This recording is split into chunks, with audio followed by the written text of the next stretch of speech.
let's go to Hong Kong land. Hong Kong land.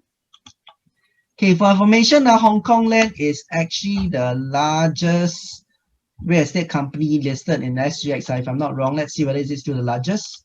If you go to the stock screener,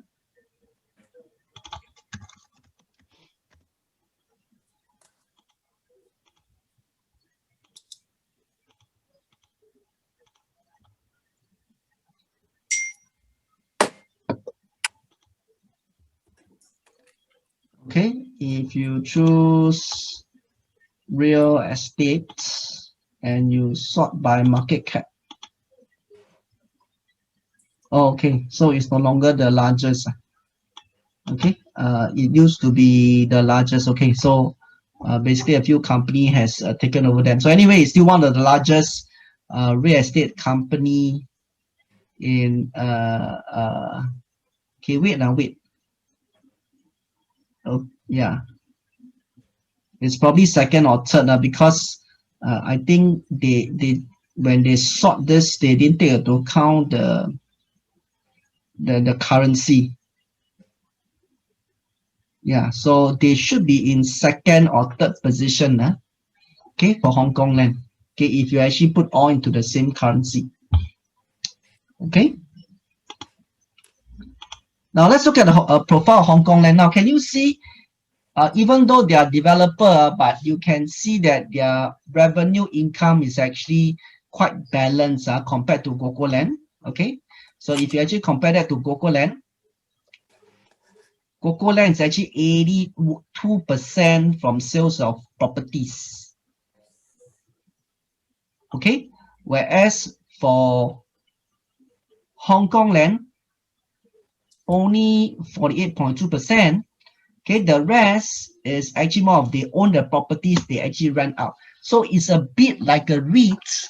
Okay, it's just that they don't use the REIT structure. Okay, they own the property, they rent out, and they collect a rental income. So you can see their business profile is actually slightly different. Okay, unlike a pure developer, whereby they just build houses, sell, no one, they actually own quite a bit of properties. Okay, so in terms of region, they are of course quite heavy in Hong Kong, Macau, 47.1%. In China, they have 25.7%. And in Southeast Asia, including Singapore, they have about 27.2%. So predominantly still in Asia. So that is where their property is. Okay, this is their profit. Okay, the profit actually dropped. In terms of net income, they actually make a loss. Okay, but the reason for the loss is actually because of a revaluation. Okay, it's actually a revaluation loss. If you actually read in detail, in 2020, the group has a net non-trading loss of 3.6 billion. Okay, on the revaluation on the group investment portfolio. Okay, the loss on valuation came primarily from the group's central office portfolio in Hong Kong due to decrease in open market rents, no change in capitalization rate. Okay, so of course, you have to understand how this works. Number one, they actually did not have like 3.6 billion of dollars flowing out of the company. So this revaluation to a certain extent is purely accounting. There is no transactions involved, no monetary transaction accounting. So like, for example, when they actually bought a piece of property is $1 million. Then the next year, when they actually do a valuation, let's say the property become only 800,000. Okay, they have to recognize a revaluation loss of 200,000. Okay, 200,000, even though they didn't sell the property. Okay, so that's how accounting works. So long story short, I am actually not so concerned about this number. Okay, because it's not like actual monetary outflow, it's just a revaluation. And of course, for obvious reasons, you would have known that in 2020, 2019, Hong Kong is definitely not in a very good shape. And I believe, yes, suffering this loss is quite expected. Okay, so let's look at their Hong Kong office profile. As you can see here, 42% from banks, legal is 30%, Okay, so on and so forth. So this is the tenant profile. What is actually more interesting to me is you can see here lah. Okay, their vacancy rate actually went up.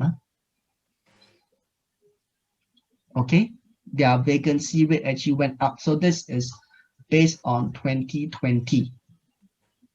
Okay, however, you can also see that their rent is also going up. Okay, so it really depends on how you see things right now. I mean, 2019, 2020 has been very bad for Hong Kong in terms of they have the Occupy Central issues, they have the COVID issues. This is actually quite expected. So the question here is this: in 2021, do you actually expect a recovery? Okay, so actually this is in 2020. Yeah. So the question is 2021, do you actually expect a recovery? Yeah. So this is their retail. Okay, interestingly, you can see that the vacancy has been well maintained. Okay, but you can see that the rental has actually dropped quite significantly. Yeah. Okay, so if you want to see what the rental are, your Hermes, your LVMH. Yeah. Okay, China portfolio. So they have buildings in Chongqing, Wuhan, Beijing, Chengdu, Nanjing, okay, in various places. Okay, of course, I'm actually going to send this video to you. Okay, you can actually read all this in detail. Okay, the contractor sales benefit from higher investment level and a change in sales location. Okay, so in fact, in 2020, okay, they actually have a higher revenue recognition. Okay, Singapore portfolio. As you can see here, Singapore has been doing quite well. Vacancy has dropped even for 2020. This is actually quite interesting. Okay, year vacancy 2020 has dropped. So a lot of people thought that the work from home is actually hurting the market. So apparently that's not true. And you can see that actually the gross rent has went up, in fact. So Singapore office market has been quite interesting. Yeah. Okay. And their sales. So you can see here, Leiden Green, they're selling Leiden Green is theirs. 11% pre-sold. Okay. Park Esta, okay, they actually do Park Esta, 92% sold already. And Margaretville, 98% sold. Okay, let's look at Leiden Green, see whether what is the situation right now.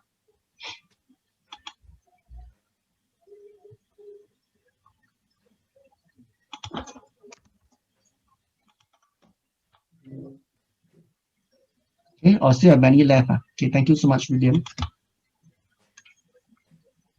Okay, yes, you are right. Yeah, so not doing very well on Leiden Green, 638 projects.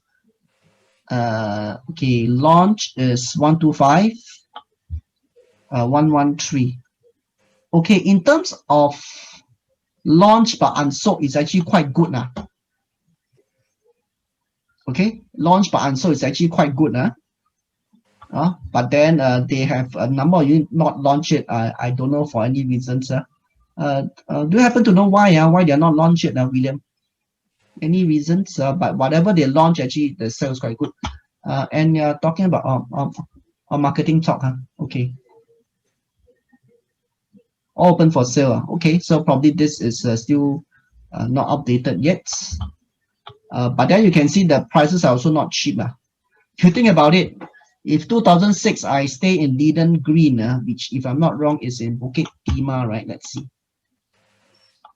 Okay, about Bukit Timah area, Leiden Green. I myself throw in $100 more, then I stay in Bugis or River Valley, the Midtown Modern and the Martin Modern.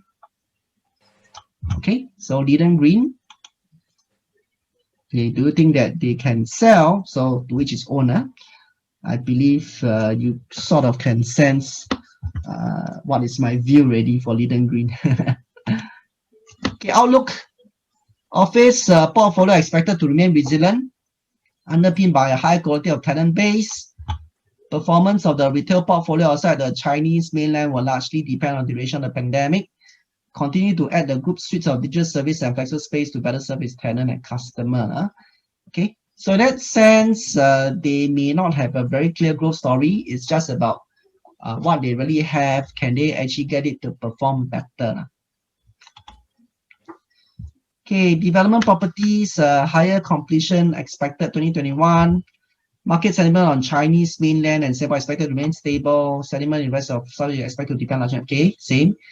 Balance sheet funding position strong. Maintain reasonable purchase and opportunities. 6 tests. Okay. So of course they actually make losses. That's why these two is actually a fail because they actually make losses for the revaluation loss just now. Okay, so of course it's actually not going to pass. Okay, but again, this is actually quite interesting. The price to book is 0.32. So in fact, this is the interesting part. So of course, this company can be interesting is when it turn around. Okay, now using 30 cents to buy $1, and you're talking about some of their very prime properties. So the properties are actually all quite prime. The question is when will they turn around? Okay, so to each his own, but the valuation is actually very interesting. Okay, anybody has any questions on this? Questions, comments?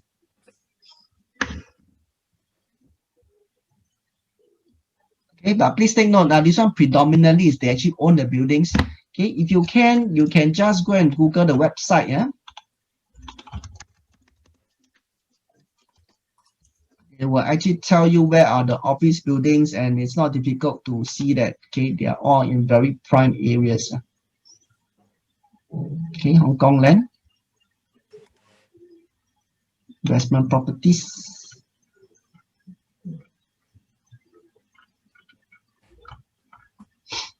Okay, for example, the Singapore ones, MBFC. Okay, they have a stake MBMC, One Raffles Quay, One Raffles Link. So you can see it's actually all very prominent buildings. Is the company family owned, got any impact to the price? Oh, I am not too sure, Robert. I am not too sure. I believe it is actually quite beaten down because of their Hong Kong portfolio. This is my belief. Okay. So I saw that the stock actually quite affected, when they have the Hong Kong unrest, which is happening, since 2019. That was when I saw the stock quite beaten down. Okay, so I believe that is the main reason. Okay, thank you so much. Hong Kong Land is part of Jardine Group. Thank you so much, Kadipan, for sharing.